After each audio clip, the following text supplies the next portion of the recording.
Guys, I'm gonna show you how I clean my print heads with alcohol. I have one of the white channels that are severely clogged, and I'm at the end of the third maintenance tank, and my chip has not arrived.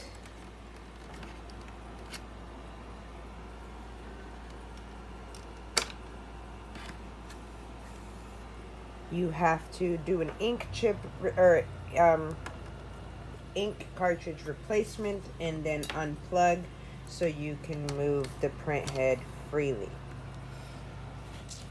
You're going to want to put some napkins underneath the print head to catch all the alcohol.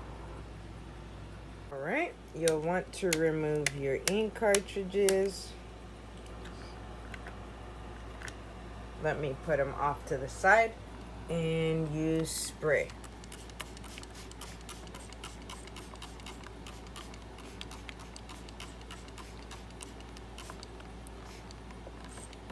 You'll see all that ink come off.